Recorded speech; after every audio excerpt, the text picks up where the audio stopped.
Hello tech friends. Today I've got myself a Hewlett-Packard IPAQ, the HP IPAQ 214.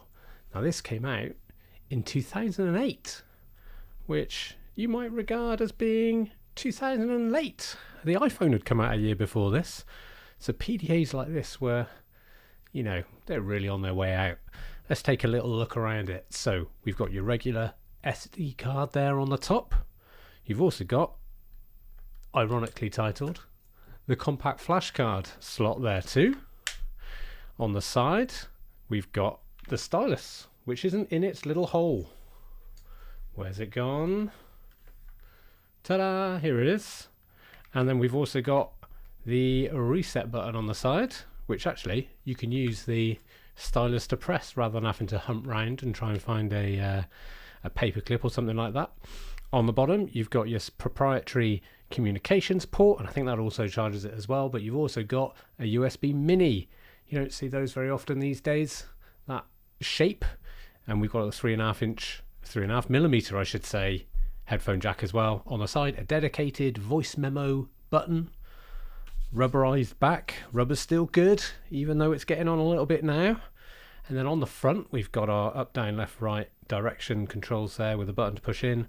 Dedicated buttons there for the calendar. Start button, because this has got Windows Mobile 6 as the operating system on it. An OK button and a little envelope. You press that and it prints a little envelope out the top that you can then put in the mail. That's what it does. I'm certain of it. Okay, let's turn this thing on. And this is the home screen. Let's zoom in a little bit. Okay, quite a good little device here. I'll pull the stylus out so I can press the buttons, but it is actually touchscreen. Your fingers are too big though for it, and these buttons are actually too small. But generally speaking, it does the job. So we've got indicators here. This is kind of like your desktop, really. You can see what date and time it is. It's 1:30 in the morning, apparently. It's got Wi-Fi. It's got Bluetooth. Bluetooth works. Wi-Fi, a bit flaky, but it has managed to connect to my home network. I just can't seem to get on the internet really through the installed Internet Explorer that we've got on there. So let's have a look around and see what we've got. If I press this first button here and I repeatedly press it, it will cycle through all the different calendar views. So let's move it on to, say, this one. And if I press on the day, let's make an appointment. 9 o'clock, after all, it is incredibly early in the morning. You hold down the button to do sort of the equivalent of right-clicking, I guess. New appointment. And here we go. Look at this little keyboard that we've got here that we can type in. You've got a few different options for the keyboard, actually. You've got what they call block recognizer. So I can type that in. That's me typing hello, so you can see how accurate that is. And that's me typing tech, and that's me typing friends. Okay, there's obviously a bit of an art to sort of doing the joined up writing. If I do that, will it do an L, for instance? I thought maybe it was like cursive. Joined up writing was never particularly good at that, I have to say. Okay, so if I press on this button, we can get back to the regular keyboard, although there is a letter recognizer here. And then this is divided into different sections. So if I say H-E-L-L-O, 1, 2, 3, 4, 5. That seems to be a bit more consistent. Let's leave that one on. You've obviously got the regular way that you would actually type something in. Now, let's put in the calendar item, the date and the time. We've already selected that out of the calendar. Can I press down arrow here? Yep, this works just like Outlook, really, which is just as well because it's all sort of Microsoft related. There it is. There's our calendar appointment. Easy to write. There was one other way of inputting information though, and that was transcriber. And I was just wondering if it can listen. Let's see, what does it say here? Transcriber. Reliably recognises handwriting in cursive, print and mixed styles, as well as numbers and symbols. Why doesn't it just do that anyway? Write anywhere on the screen. Write legibly as an instruction And then we've got some of the copy and paste gestures here. So, okay, fine. So if I just say hello, is it gonna act slow? Let's try and do it in sort of joined up writing. Oh, hey, it really did work. Let's see if I can write the word tech. Yeah, okay. And is it going to be okay at doing friends? Triads. Hello, tech, triads. Yeah, no, I think we were better off with that letter recognizer, weren't we? Okay, so we can cancel that. So there's our appointment. Where did our appointment go? It's on the 14th. It's on a weekend. That's why you couldn't see it. Okay, right. So that's our calendar function. Let's have a look at some of the Office functions, though. Look at this. Excel, PowerPoint, Word, the three amigos, as they're known. Excel. Let's have a dive in there. Okay, well, entering things on here is going to be quite interesting, isn't it? Let's put a number into these things here. Can I hit enter? Yep. Okay, let's put another number in here. And let's put another number in here. And then should we put some labels in? We'll call this one A. This will just make things a little bit easier, won't it?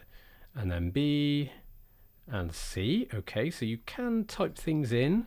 You can also put formulas in. So if we just do, if I can actually search for the formula, this is pretty advanced now. When you compare this to some of the sort of spreadsheet applications that you have on previous PDAs, I mean, Excel is what it's all about, isn't it? I can also, can I select all of these things here? And can I insert a graph? Insert a chart. Let's go for a piece of pie.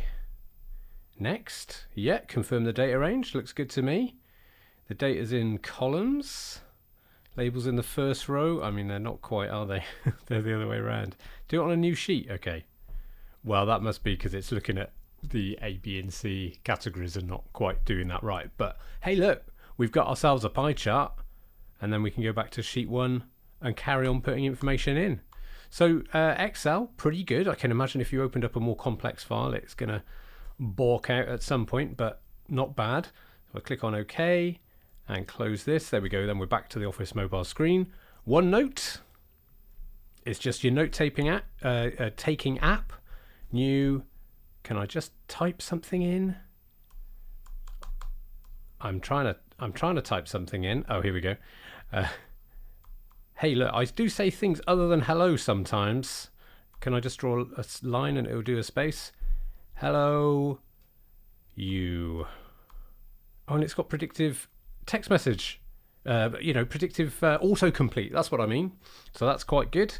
And then will that just save that? If I click on OK, there it is. Hello yourself. So OneNote, quite a new application for the time. And then if we close that down, we've got PowerPoint, but I don't think you can actually make one in here. I can see setup show here, but that's sort of slideshow orientation. It's more sort of how you view it. I mean, I don't have any templates. Oh, hold on. Maybe I do. No, I don't. I don't have any templates. I don't know why they haven't put any PowerPoint templates on there. And then, of course, you got Word, and there is a file here that we can have a look at. Bluetooth Phone Manager. Excellent. Hewlett Packard, just a load of text. I think that's like a log file that's come up there. So if I do a brand new file new, it's weird. Some of the things are sort of in different sort of places. Things seem to be in reverse, and look at this menu. Look, files at the bottom, then tools, format, edit. I guess it's closest to where you've just pressed the button. Maybe that's the thinking there. Xavier. Actually, if I just, this is great. This is kind of like a random text generator. It's come up with hello again. Can we hold down and select all of this text? We can. We can center it and then hit enter. La la la la la la la. Okay, so there we go. So that is Word. I don't think we have much of an option in terms of font choices there. I mean, I've turned that into bold, format, font. We do. Okay, to Homer or Courier. Wow, But that's all you need in life, isn't it? There we go. We've put that into Courier, and you can have mixed fonts in the same document. Things, of course, that we take for granted, but would have been pretty special at the time. So there we go. So those are our Office applications. We've got Internet Explorer, but as I say, tricky to get that one to work. We've got PhotoSmart Mobile, which looks to be like a document viewer. Here we go. And it looks like I could print off this if I wanted to, or at least try and send it by Bluetooth to a printer or Wi-Fi to a printer, or, you know, who needs a printer these days anyway? Okay. File Explorer. This is very much like My Documents in either Vista or XP. No ringtones there. Very disappointing that we haven't got any ringtones. Let's just go back up to My Documents. We've got any pictures in here? Yes, we got a picture of a waterfall. Look at that. Can we zoom in to said waterfall? If we gently... actually, not very much. We can either zoom in or zoom out. That's all you need, but that's not a bad sort of resolution on the screen, is it? That's quite nice looking. It doesn't have a camera or anything though, so you'd have to connect to something or receive something as an email attachment. Okay, here it is. My nemesis, Solitaire. Let's just have a quick look in the options. Stall for a bit of time. Let's change it to one card. Standard, yep, sure. Card back. That's what it's all about. I don't recognise any of these from the Windows operating system. Let's do that one, the old planet. Click OK. And off we go. Solitaire. That's all I'm going to say about Solitaire. What about this though? Bubble Breaker. A different built-in game. Let's do a... Can I do a new game? Options. New game. Here we go. There's a big old button that says new game. Look at the sound on that. And you're just matching these things, making them all disappear. This one's a bit easier to do while you're talking on a video. But it doesn't mean that I'm going to be able to clear the screen, of course. I know there's probably a strategy to playing games like this, but I've never really figured it out. Should I be getting rid of the stuff at the top? Should I be chipping away at the larger bit? Should I be lining things up so that I do massive combinations and things? Who knows? There we go. Bubble Breaker. I think you'll agree that is a pretty good addition. Pictures and videos. Calculator. Here we go. Let's bring up the calculator. Add a little loading screen. Isn't that a really naff looking calculator? I mean, it still does the job though. I mean, what else do you want from a calculator? Reciprocal. Have we got any sort of additional functions on here? Not really. We haven't got a menu with sort of scientific options, even though you probably could on a device like this. Bubble Breaker back to haunt me. Solitaire back to haunt me. File Explorer, there it is again. And what else have we got down here? Oh yeah, of course, we've got the voice note. So let's try that out. Let's hold down the button. Two fat ladies, 88. And here it is. That's quite quiet. I've got a little volume control here. It's as high as it will go. Let's try and play that again. Two fat ladies, 88. Yeah, a bit quiet that. But would do you in a pinch, wouldn't it? If you needed to quickly leave a message for someone, or, you know, take a message, I should say. Okay. One other thing to mention about this is I've got the original document sealed here to actually install it onto Windows. I'm not sure what version of Windows though, but what I think I'll probably do is save that for another video. It's got this cool getting started guide and things, and it's all sealed, and it'd be nice to work through that, but I think that'll probably be a 20 or 30 minute video.